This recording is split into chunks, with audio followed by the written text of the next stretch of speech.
Muy queridos hijos, en la primera lectura tomada del Éxodo, capítulo 32, versos del 15 al 24 y el 30 al 34, nos encontramos un otro relato de la bajada de Moisés del monte. Recuerdan que hace unos días nos decía que Moisés bajó del monte, el pueblo lo esperaba, Moisés les contó qué era lo que había pasado, el pueblo aceptó, Moisés se retiró, puso por escrito y al día siguiente le leyó todo lo que había escrito y tuvieron estos sacrificios y esta aceptación de este pacto con Dios.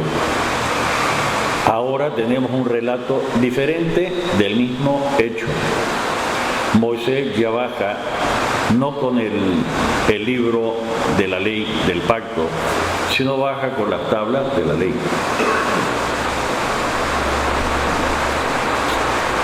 El libro del pacto lo había escrito Moisés después de hablar con el pueblo, aquí no habla con el pueblo. ¿Por qué estas variantes en la Sagrada Escritura?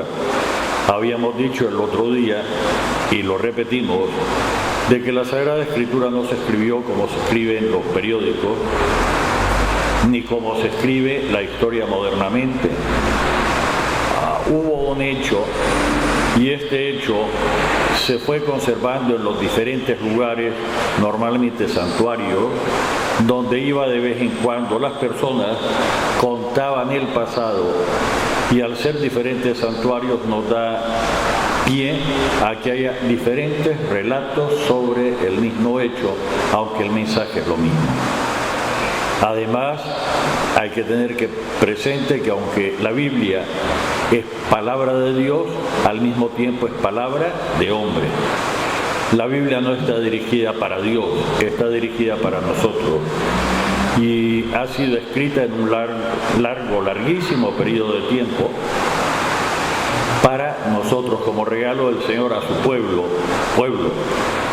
colectivo, regalo del Señor más precisamente a su iglesia. Y toda la Sagrada Escritura se entiende a la luz no solo del Nuevo Testamento, sino a la luz de la predicación de los apóstoles, de la doctrina de la iglesia. Pues bien, sigamos el relato. Moisés ha subido, según esta fuente, Moisés ha subido al monte con varias personas. Llegó un momento en que esas personas se quedaron y siguió ascendiendo exclusivamente Moisés. Cuando baja se encuentra con las personas que han estado esperándolo y llegan al fin donde está el campamento, donde está el grueso de estas personas. Y resulta que los encuentran, se oían unos gritos, alguien pensó que era guerra, pero están en ritos de cultos paganos. Se habían olvidado ya de la fuerza que los sacó de Egipto, que los fue conduciendo, y habían hecho ídolos de oro.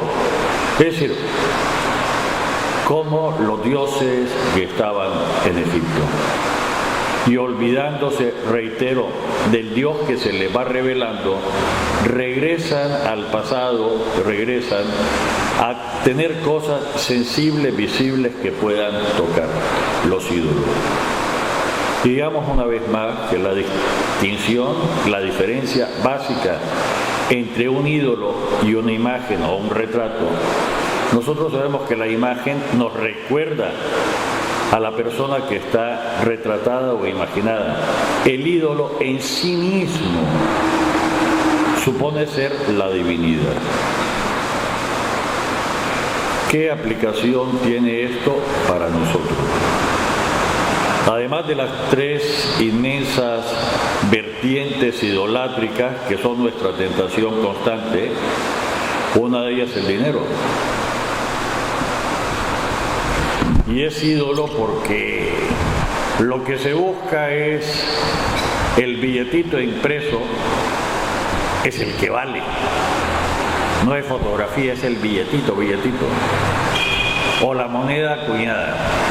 Eso es lo que se busca, el dinero. Y por el dinero algunos están dispuestos a vender hasta su propia mamá. sea lo que sea con tal de tener dinero.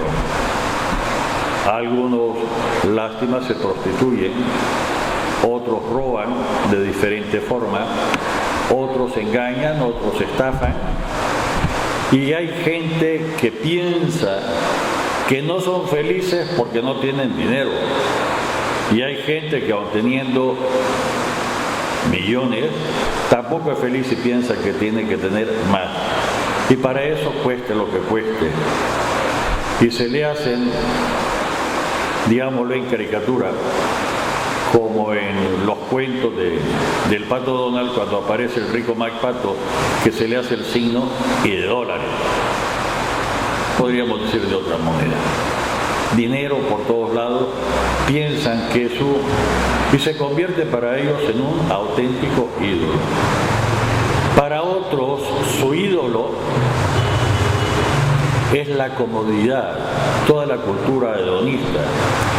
Y hay quien se vuelve loco por los zapatos marca no sé cuánto, sean de caballero, sean de dama, y si no los tienen, y para tenerlos hay algunos que incluso roban para lucir unos zapatos que a lo mejor no son ni siquiera de su número. Y hay quien busca la blusa no sé cuánto, la camisa no sé cuánto, y el perfume no sé qué, y todo lo considera con pasarlo bien y claro, con aparentar para que los demás me vean. El ídolo de la comodidad, el ídolo del placer.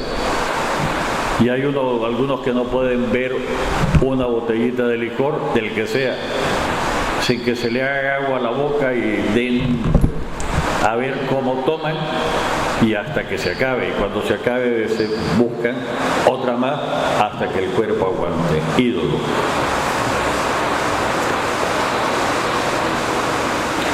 Hay otros que su ídolo del bienestar, de la comodidad, del placer, es el sexo. Y hay varones, aunque hay que decir ahorita también mujeres, que si ven pasar a una mujer, no pueden hasta que consiguen de ella tener placer. Y toda su vida se convierte en sexo. Tantas veces la propaganda y las ideologías ateizantes insisten en pasarlo bien. Y cuando esto entra en la religión, desde luego es destructivo, porque algunos piensan que si me siento bien es de Dios y que si me siento medio incómodo ya no es de Dios, es del diablo, tengo que rechazarlo. Y todo esto es destructivo. Hay quien, el tercer inmenso ídolo es el poder. Una de las vetas del poder es la libertad. Libre, sin cueste lo que cueste, aunque tenga que matar a medio pueblo para conseguir la libertad y para hacer la guerra más escandalosa. La libertad. Diferentes versiones, la soberanía, la no sé cuánto, no tener que darle cuentas a nadie, y con esto deshacen su propia existencia. Son los tres inmensos ídolos que se los presentan. El dinero es un bien, es necesario, pero es un medio, no es un fin. La comodidad, de luego, es un bien, pero es un medio, no un fin. Y de las cosas más, alguno es capaz de ponerse una camisa, un pantalón, aunque le apriete, no sé de su tamaño, porque es de la marca y para que vean que lo anda.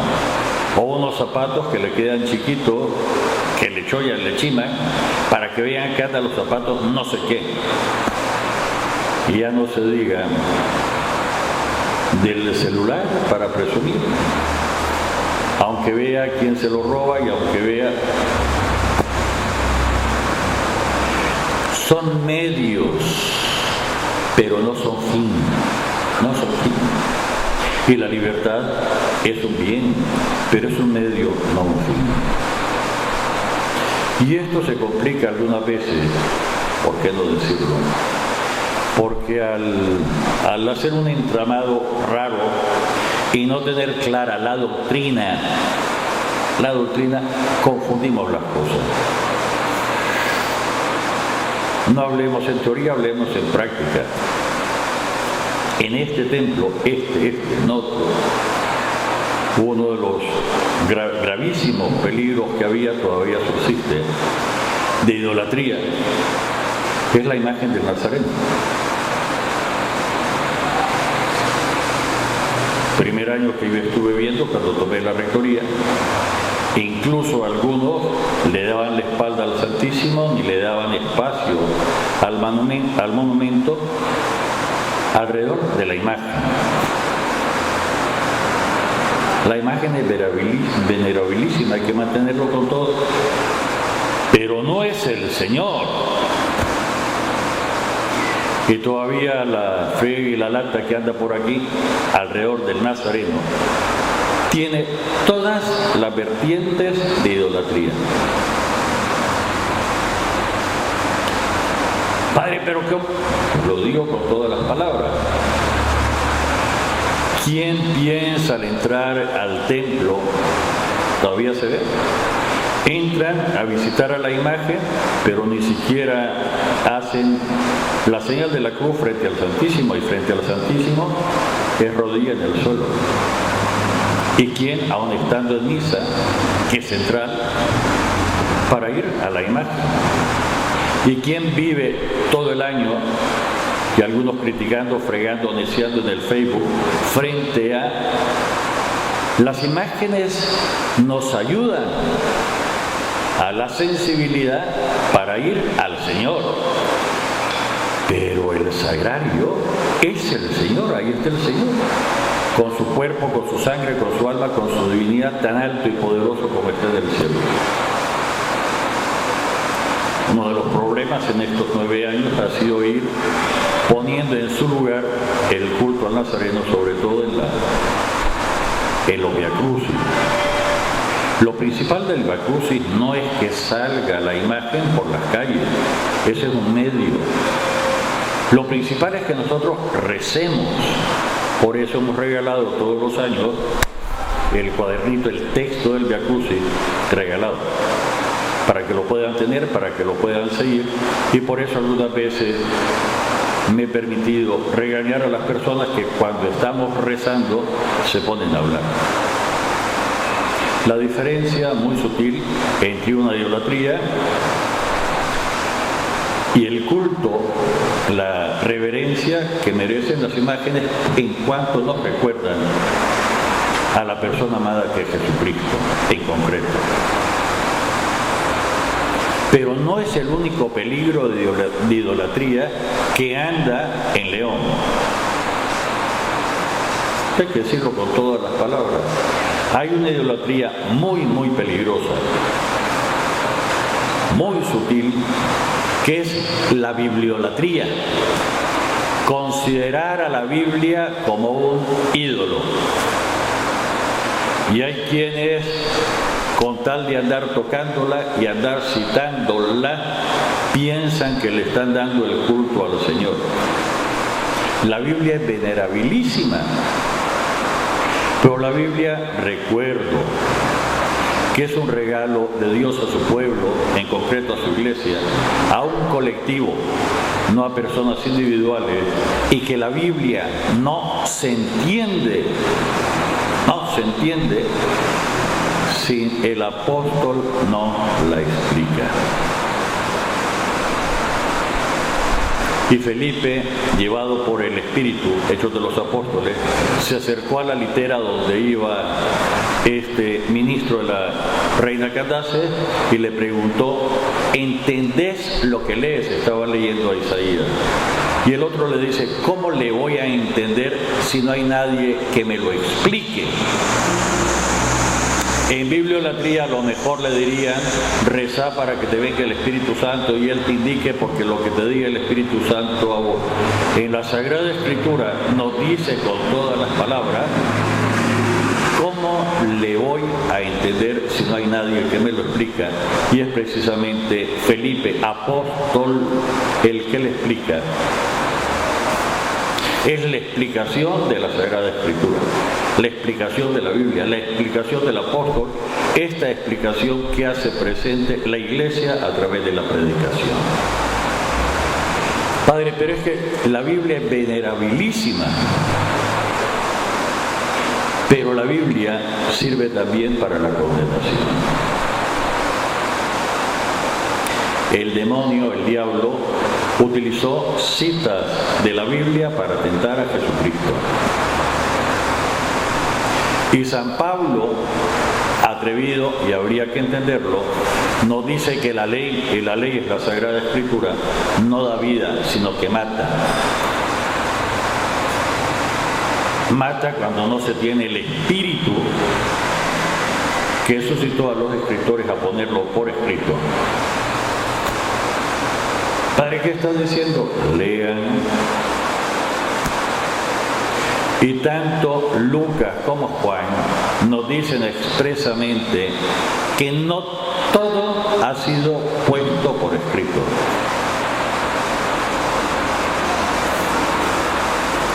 Para los que dicen solo Biblia y buscan solo Biblia, no todo ha sido puesto por escrito.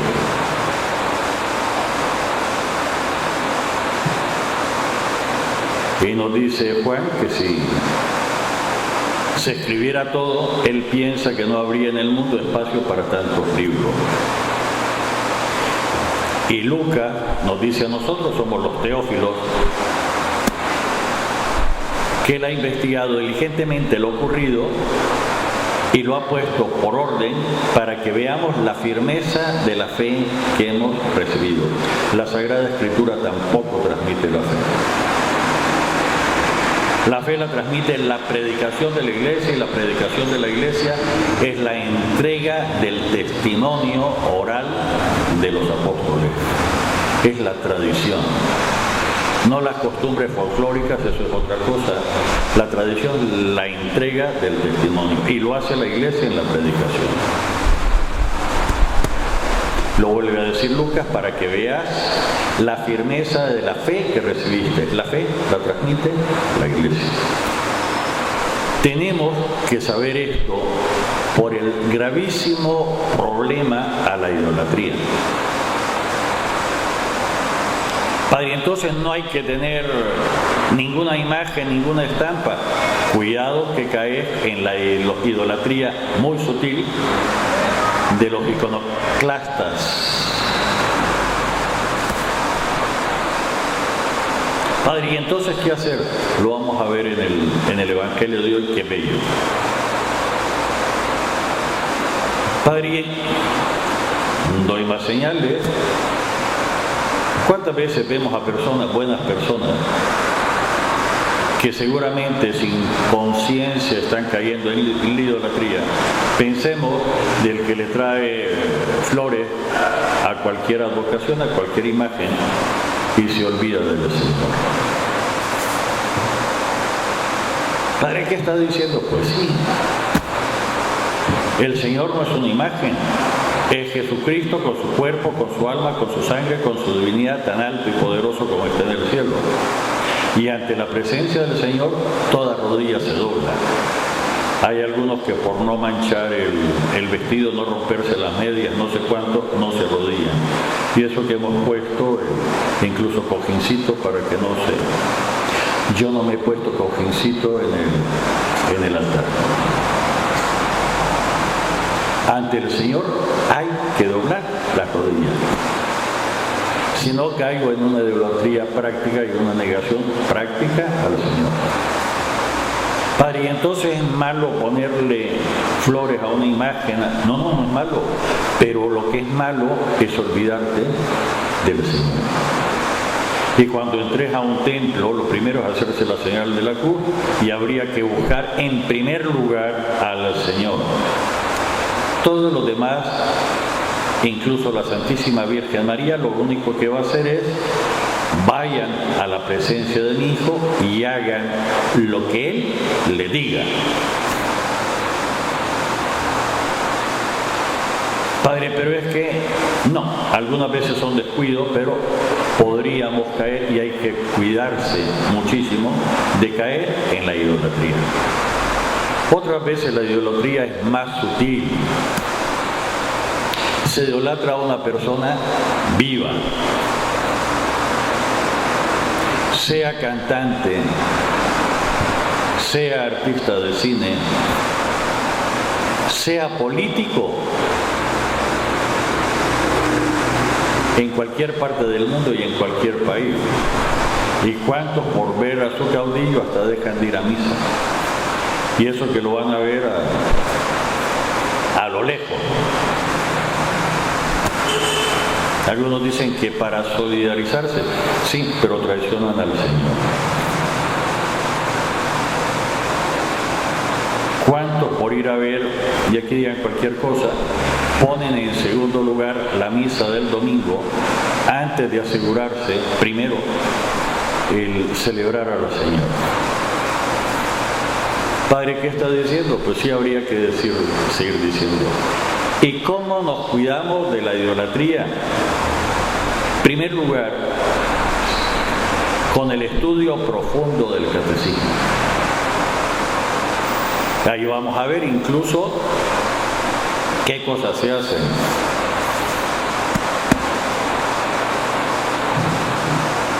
En este templo algunas veces tengo algún problema de decirle, digo, mijito, si vas a poner flores, el templo, porque las flores en un templo no son adorno, no son adorno.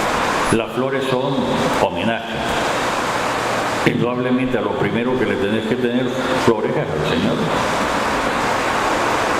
Se te permite, no hay que recargarlo mucho, el altar.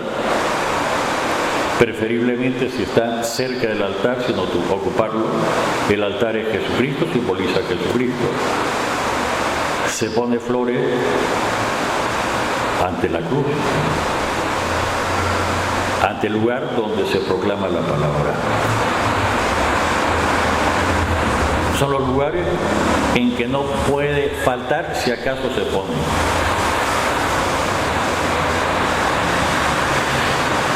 Y cómo no, déjenme decirlo ahorita con todo el espíritu lo que dice el Papa Francisco. Las flores no son para presumir.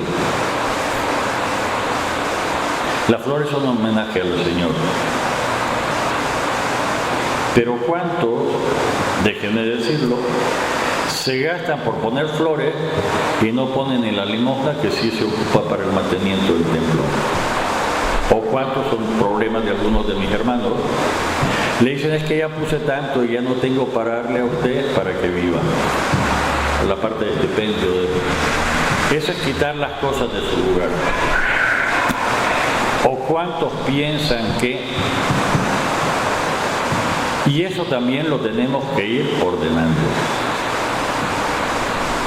Qué bonito, y no es nuevo, que algunos incluso antes de morir dejan en su testamento que no le envíen flores, que mejor aprovechen lo que hubieran gastado en hacer obras de caridad a la gente que necesita.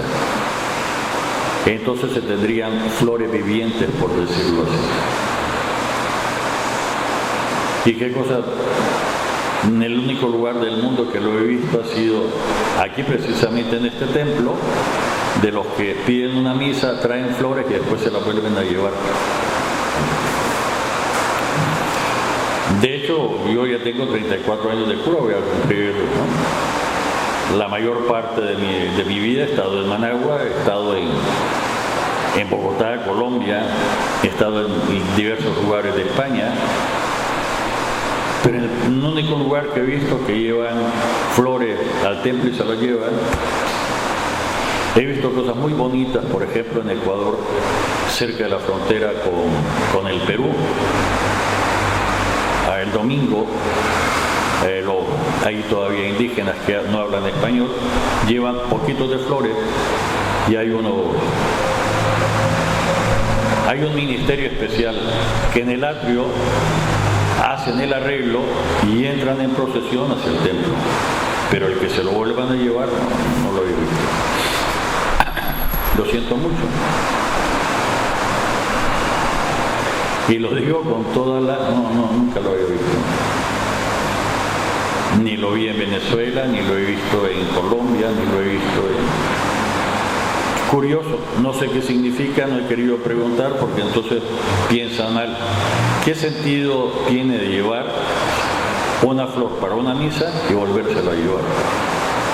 Cuando sería, ya que se compró, ya que me la regalaron, la dejo no para adorno, la dejo como ofrenda, y si quieren escoger una imagen, pero ya digo el orden, para que esto sea una súplica viviente por la intención.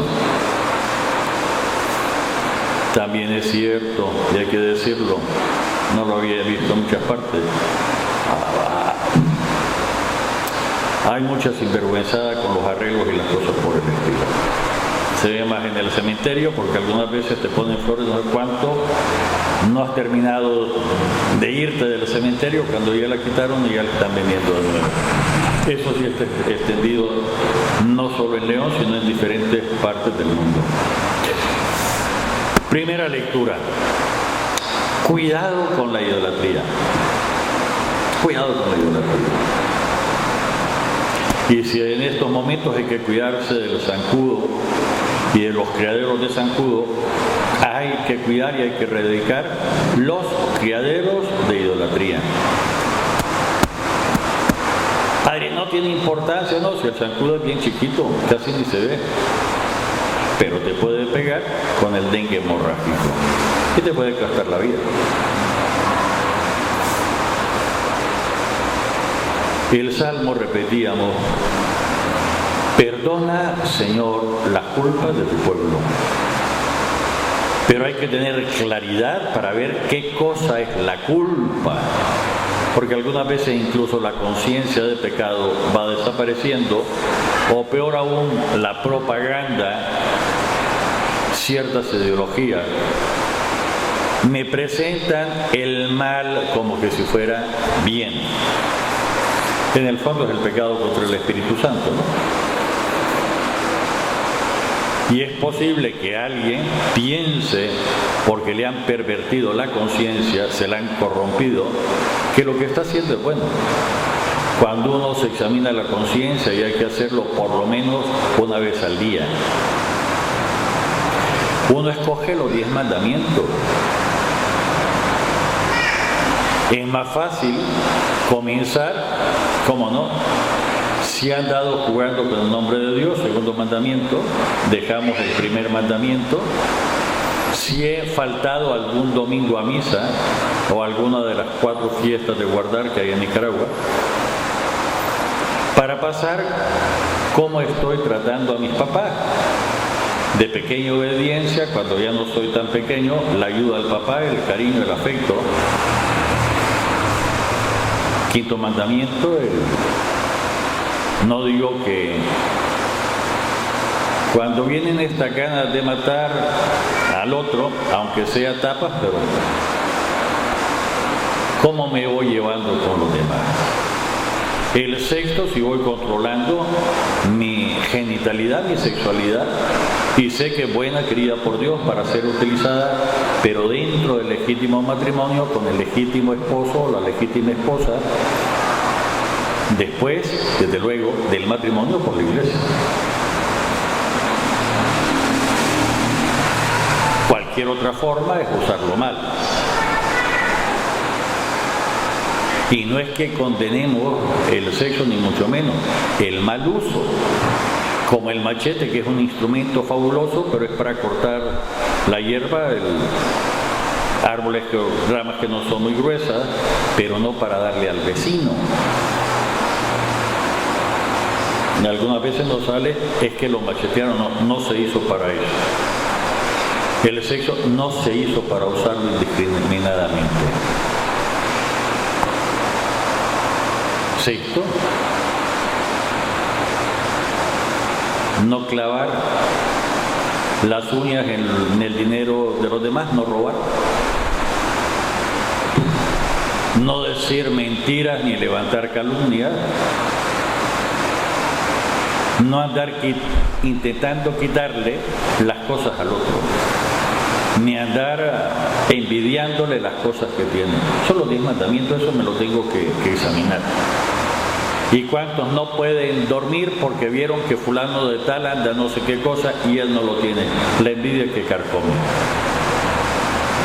Y cuando no lo curamos a tiempo, vuelve a repetirse Génesis 4, Caín y Abel. O peor aún, cuando me pongo en evidencia que quiero corregir algo que pienso que está mal, y de fuera me dicen, estás equivocado, eso no es malo.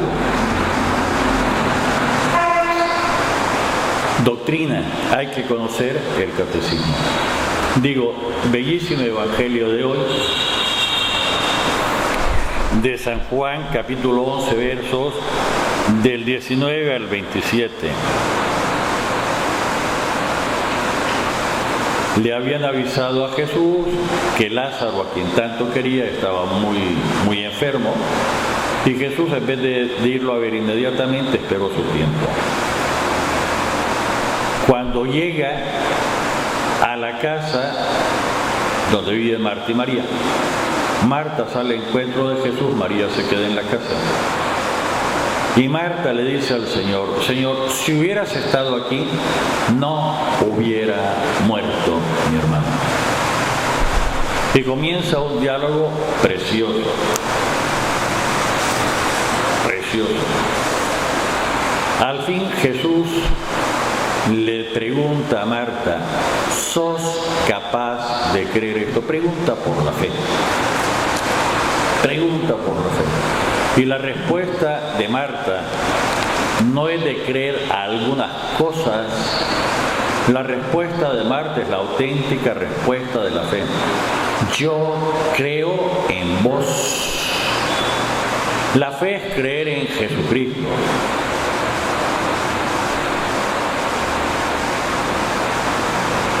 En Jesucristo, que es Hijo de Dios, hecho hombre, nuestro Salvador. Esta es la fe. Creer en Jesús. Y este creer en Jesús nos lleva a estar atento a su palabra para ponerla en práctica. Pero una fe que no se centra en Jesús, a lo mejor ha caído ya en la idolatría o en la magia o en algún error grave. La fe es en Jesucristo. Es aceptar que Él es Dios, hecho hombre por nosotros para salvarnos. Y reitero, por lo tanto, me hago atento a su palabra para ponerla en práctica.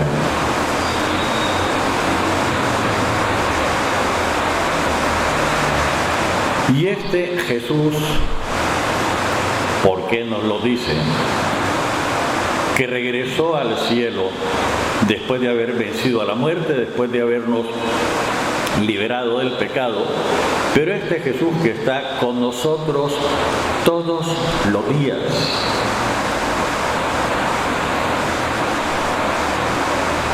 Este Jesús que nos asegura que las fuerzas del mal no van a poder en contra de su iglesia. Este Jesús que es la cabeza de la iglesia. Y decimos cabeza invisible. Por lo tanto, todo lo que hacemos en la iglesia hace referencia directa a Jesucristo, tiene que hacerlo. Aunque algunas veces esta referencia no sea expresa. Todo a Jesucristo. Todo, absolutamente todo. Sabiendo que Jesucristo, que conocía perfectamente nuestras debilidades y nuestras necesidades, nos deja todas las ayudas, incluso las sensibles, para que no tengamos mayor problema en creer en Él y reconocer su palabra. Nos ha dejado, cómo no, una cabeza visible que hace las veces de Jesucristo en la tierra, el Papa. Lo hemos tenido estos días en Brasil, en la 28 Jornada Mundial de la Juventud, y en la misa de ayer, nos decían las noticias, se congregaron más de 3 millones de personas para asistir no al Papa, que era la visibilidad, sino para asistir a la misa. Para escuchar la palabra que sensiblemente nos daba el Papa, sabiendo que es la exteriorización de lo que Jesucristo hoy le dice al mundo. Padre, pero es que lo que nos dice es lo mismo. Pues sí, pero actualizado a nuestras circunstancias concretas. Explicado para lo que tenemos que hacer. Palabra que tiene que adecuarse, no es lo mismo para hablarle a los niños pequeños, que necesitan más de sensibilidad, que hablarle a los jóvenes que necesitan más actividad, que hablarnos allá a los viejitos que nos cuesta movernos, que hablarle a los que mandan, haciéndole ver las responsabilidades de su mandato y cómo tienen que mandar según la mente de Jesucristo, hablarle a los poderosos en dinero, que hay que hacerle ver la responsabilidad de manejar el dinero y cómo no. Pero la palabra sigue siendo la misma y en el fondo lo que se expresa es la declaración de amor de Dios a cada uno de nosotros. Una declaración que espera una respuesta nuestra y espera una respuesta de amor. Y comenzar, por decirlo así, una jalencia con Dios que nos lleve en su momento a una entrega total, definitiva a Él. Y para eso tenemos que ir poniendo todo lo demás en su lugar. Todo lo demás. Padre, y entonces eso significa el ir siendo cristiano. Y para esto sí tengo que analizarme, y entre más corto sea el tiempo, periodo de tiempo, es más fácil analizarme. Es más fácil corregirme si he caído en error, es más fácil levantarme si me he caído, es más fácil limpiarme si me he ensuciado, es más fácil. Padre, pero es una exageración. Miren, ninguna exageración. Dejen de terminar con esto, hablando de lo que nosotros hacemos para mantenernos limpios. Todos nos bañamos por la mañana, todos, agua, jaboncito, todos buscamos que lo que nos vamos a poner esté limpio. Pero si por alguna causa tocamos algo que está sucio, nos lavamos las manos. En cuanto nos notamos que estamos sucios. Y para comer, aunque no notemos que estemos sucios, no se vea, nos lavamos las manos. Y después de ir al inodoro, las manos con agua y jabón, aunque no se vea que me haya ensuciado. Y si por un accidente me cae en la camisa, en la blusa, un algo, imaginemos una salsa de tomate, inmediatamente vamos a quitarla y lavamos esa partecita de la blusa para que no se manche. ¿Y por qué no la dejo? Por todo caso la tengo que lavar, porque entonces se me mancha. Y si eso lo hacemos con las prendas que utilizamos, ¿cuánto más tendríamos que hacer con el alma? Y quien limpia, quien tiene que hacer aseo, sabe que incluso la mugre puede pegarse al piso, puede pegarse a la ropa, o pueden hacerse la ropa. No dejemos que nuestra vida comience a tener mal olor. Padre, y entonces todo está prohibido. No, ni mucho menos. Hacemos referencia al capítulo 3 del libro del Génesis y lo que le dice el demonio a la debilidad. Así es que Dios te prohibió todo. Y la debilidad, que es debilidad, pero no es tontería, le dice, no, me lo permitió todo.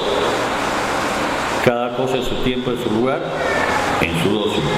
Lo único que me prohibió fue comer del árbol de la ciencia del bien y del mal.